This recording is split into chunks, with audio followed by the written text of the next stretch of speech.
আসসালামু আলাইকুম। এখন শুনবেন সংবাদ শিরোনাম। মানব পাচার সংশ্লিষ্টতায় ড্রিম হোম ট্রাভেলসের উপর যুক্তরাজ্যের নিষেধাজ্ঞা, জনশক্তি খাতে নেতিবাচক প্রভাবের শঙ্কা, ব্যবস্থা নেবে সরকার। নিকারের বৈঠকে বগুড়াকে সিটি কর্পোরেশন করার প্রস্তাব অনুমোদন, হাওরে ক্ষতিগ্রস্ত কৃষকদের দ্রুত সহায়তার নির্দেশ প্রধানমন্ত্রীর। আইন শৃঙ্খলা পরিস্থিতি বিবেচনায় পর্যায়ক্রমে ব্যারাকে ফিরে যাবে সেনাবাহিনী, জানালেন স্বরাষ্ট্রমন্ত্রী। তালিকা করেই চলছে সন্ত্রাসবাদ বিরোধী অভিযান। চলতি মাসেই হতে পারে বিদ্যুতের দাম বাড়ানোর গণশুনানি, চূড়ান্ত কোনো সিদ্ধান্ত হয়নি বলছেন মন্ত্রী। কমল জেট ফুয়েলের দাম।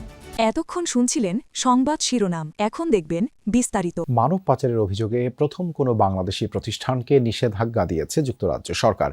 ব্রিটিশ পররাষ্ট্র মন্ত্রণালয় dream home travels and tours limited নামের এই প্রতিষ্ঠানকে নিষেধাজ্ঞার আওতায় আনল।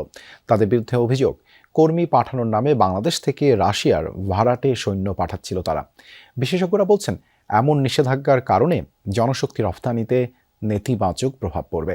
কর্মসংস্থান প্রতিমন্ত্রী বলেছেন, এই বিষয়ে ব্যবস্থা নেবে সরকার। লক্ষ্মীপুরের মাকসুদুর রহমান 2025 সালে 12 লাখ টাকা দেনা করে দালালের প্ররোচনায় গিয়েছিলেন রাশিয়া। কাজের কথা বলা হলেও সরাসরি রাশিয়া ইউক্রেন যুদ্ধের ময়দানে ঠাঁই হয় তার। এরা আমাদেরকে বলছিল সেনাবাহিনীর ক্যান্টনমেন্ট এগুলোতে থাকার জন্য, ঠিক আছে না? ওখানে নেওয়ার পর আমাদেরকে প্রতারণা বলছে যে আমাদেরকে যুদ্ধ ফেলিয়ে দিছে। ফেলে দেওয়ার পর আমরা এখানে আমি আহত হয়েছি, আমি গুলি খেয়েছি। সব হারিয়ে মাকসুদ বেঁচে ফিরলেও ফেরেননি 33 বছরের হুমায়ুন কবির। অবৈধ পথে রাশিয়া গিয়ে প্রশিক্ষণ শেষে যুদ্ধক্ষেত্রে নিহত হন নাটোরের সিংড়ার এই যুবক। Dream home travels and tours limited নামে ঢাকার এই প্রতিষ্ঠানের মাধ্যমে হুমায়ুন ও তার দুলাভাই রহমত রাশিয়া যান বলে পরিবার জানায়। দুজনের কেউই আর ফেরেননি। প্রতারণার অভিযোগে ড্রিম হোম ট্রাভেলস সহ 17টি ট্রাভেল এজেন্সিকে নজরদারিতে রেখেছিল সিআইডি।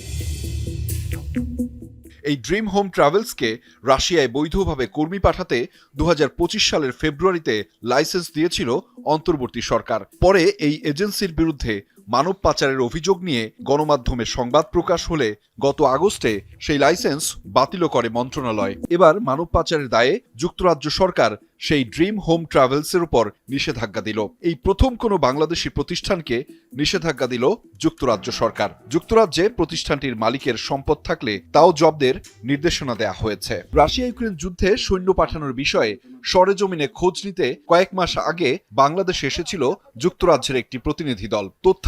বগুড়া সিটি কর্পোরেশন সহ নতুন 5 উপজেলা গঠনের প্রস্তাব প্রশাসনিক পুনর্বিন্যাস সংক্রান্ত জাতীয় বাস্তবায়ন কমিটির সভায় উপস্থাপন করা হয়েছে।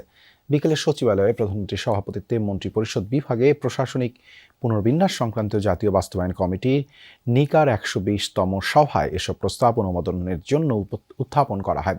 বৈঠকে বগুড়া সিটি কর্পোরেশন বগুড়ার শিবগঞ্জ উপজেলাকে ভাগ করে মোকামতলা, কক্সবাজারের চকরিয়া উপজেলাকে ভাগ করে মাতামুহুরী, ঠাকুরগাঁয়ের সদর উপজেলাকে ভাগ করে রুহিয়া ও ভুল্লি এবং লক্ষ্মীপুরের সদর উপজেলাকে ভাগ করে চন্দ্রগঞ্জ নামে নতুন উপজেলা গঠন করা হয়েছে। হাওর অঞ্চলে ভারী বর্ষণে ক্ষতিগ্রস্ত কৃষকদের সহায়তায় দ্রুত পদক্ষেপ নিতে সংশ্লিষ্টদের নির্দেশ দিয়েছেন প্রধানমন্ত্রী তারেক রহমান। এই লক্ষ্যে স্বচ্ছতার সঙ্গে ক্ষতিগ্রস্ত কৃষকদের তালিকা প্রস্তুতের প্রয়োজনীয় নির্দেশনাও দেন তিনি। বৃহস্পতিবার বিকেলে সচিবালয়ে মন্ত্রিপরিষদ বিভাগে প্রধানমন্ত্রীর কার্যালয়ে অনুষ্ঠিত এক সভায় এই নির্দেশ দেন তিনি। বলেন, প্রকৃত ক্ষতিগ্রস্তদের চিহ্নিত করে নির্ভুল ও স্বচ্ছ তালিকা প্রস্তুত করতে হবে। এই তালিকার ভিত্তিতেই আগামী 3 মাস কৃষকদের আর্থিক সহায়তা দেয়া হবে। দ্রুত ক্ষতিগ্রস্ত কৃষকদের হাতে আর্থিক সহায়তা পৌঁছে দেয়া হবে।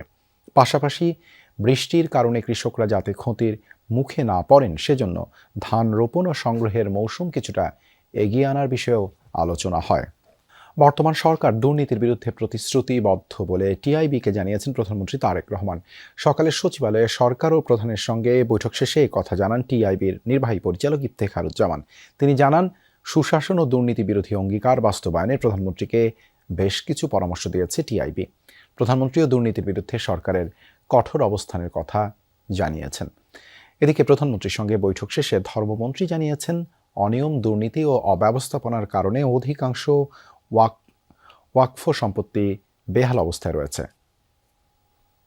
দেশের আইন শৃঙ্খলা পরিস্থিতি নিয়ে জনমনে আস্থা ফিরেছে, তাই পর্যায়ক্রমে মাঠ থেকে সেনাবাহিনীকে তুলে নিতে চায় সরকার। তবে কিভাবে, কতদিনের মধ্যে সেনা সদস্যরা ব্যারাকে ফিরবে তা ঠিক করবে পুলিশ ও সেনাবাহিনী ও অন্যান্য সংস্থা সকলেই মিলে। কোর কমিটির বৈঠকে এই সিদ্ধান্ত হলেও বৃহস্পতিবার দুপুরে সচিবালয়ে সিদ্ধান্তের কথা জানান স্বরাষ্ট্রমন্ত্রী। এদিন স্বরাষ্ট্র মন্ত্রণালয়ে এক বৈঠকে পরিবেশ ঠিক রেখে সিলেট ও সুনামগঞ্জ জেলার পাথরকুয়ারি ইজারা দেয়া যায় কিনা তা ঠিক করতে কমিটি গঠন করা হয়। 2024 সালের কোটা সংস্কারের আন্দোলন সহিংস রূপ নিলে 19 জুলাই কারফিউ জারি করে সেনা নামিয়েছিল তৎকালীন আওয়ামী লীগ সরকার। 5 আগস্ট আওয়ামী লীগের ক্ষমতাচ্যুতির পর আইন শৃঙ্খলা ভেঙে পড়লে মাঠেই থেকে যায় সেনাবাহিনী, দেয়া হয় বিচারিক ক্ষমতাও। নির্বাচিত সরকার দায়িত্ব নিয়ে নজর দেয় আইন শৃঙ্খলা পরিস্থিতির উন্নয়নে। যৌথ বাহিনীর অভিযান সহ নেওয়া হয় বিভিন্ন পদক্ষেপ। তাই 2.5 মাসের ব্যবধানে আগের চেয়ে আস্থা ফিরেছে জনমনে, এমন মনে করেন সংশ্লিষ্টরা। ফলে পর্যায়ক্রমে মাঠ থেকে সেনা সদস্যদের তুলে নিতে চায় সরকার। সরকারি পর্যায়ে নীতিগত সিদ্ধান্ত হয়েছে যে আমরা অনির্দিষ্টকালের জন্য সেনাবাহিনীকে মাঠে আইন শৃঙ্খলা পরিস্থিতি নিয়ন্ত্রণের কাজে রাখতে পারবো না। আমরা পুলিশ বাহিনীকে একটা সুশৃঙ্খল অবস্থায় ফেরত নিয়ে আসতে পেরেছি বলে আমাদের এখন বিশ্বাস জন্মেছে, জনমনেও বিশ্বাস জন্মেছে। তো সেই অবস্থায় আমরা পর্যায়ক্রমে মাঠ থেকে সেনাবাহিনীকে প্রত্যাহার করার জন্য উদ্যোগ নিচ্ছি। সচিবালয়ে ব্রিফিংয়ে আইন শৃঙ্খলা বাহিনীর চলমান অভিযান নিয়েও কথা বলেন স্বরাষ্ট্রমন্ত্রী।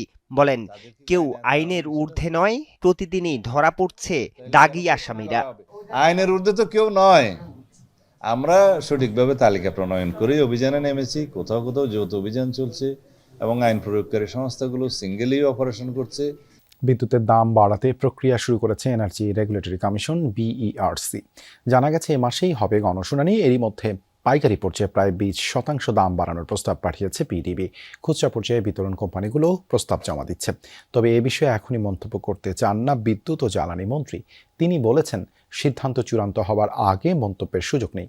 এদিকে সরকার লিটার প্রতি 22 টাকা দাম কমিয়েছে উড়োজাহাজের জ্বালানি জেট ফুয়েলের। পেট্রোল, অকটেন, ডিজেলের দাম বাড়ানোর পরই গুঞ্জন ওঠে বিদ্যুতের দর বৃদ্ধি নিয়ে। পরিস্থিতি যাচাই গেল মাসে গঠন করা হয় উচ্চ পর্যায়ের আহ্বায়ক কমিটি। সেই ধারাবাহিকতায় পাইকারিতে 17 থেকে 21% দাম বাড়ানোর প্রস্তাব BERC-তে পাঠিয়ে দেয় বিদ্যুৎ উন্নয়ন বোর্ড PDB। গেল মঙ্গলবার সেটি আমলেও নেয় কমিশনের কারিগরি কমিটি। প্রস্তাব অনুযায়ী পাইকারি পর্যায়ে প্রতি ইউনিট বিদ্যুতের দাম বাড়তে পারে 1.5 টাকা পর্যন্ত। সেই হিসেবে PDBর আয় হবে 13.5 কোটি টাকা, আর 1 টাকা 20 পয়সা দাম বাড়লে আয় হবে 10,000 কোটি টাকার মতো। যদিও খুচরায় গিয়ে হিসাবটা আর সরাসরি থাকবে না, কারণ প্রাথমিক প্রস্তাব অনুযায়ী 75 ইউনিটের কম অর্থাৎ খুব অল্প বিদ্যুৎ ব্যবহারকারীদের ক্ষেত্রে আগের মতোই দাম থাকবে। বাড়তি বিদ্যুৎ বিলের গ্রাহক পর্যায়ে বোঝাটা বাড়বে বেশি ব্যবহারকারীদের উপর। শতাংশের হিসাবে তারা 37 ভাগ। বৃহস্পতিবার রাজধানীতে নবায়নযোগ্য জ্বালানির প্রদর্শনী উদ্বোধন করেন বিদ্যুৎ ও জ্বালানি মন্ত্রী। প্রশ্নের জবাবে তিনি জানান, কোনো সিদ্ধান্ত এখনো চূড়ান্ত নয়। আমি এখনো এই ব্যাপারে কোনো মন্তব্য করব না। এটা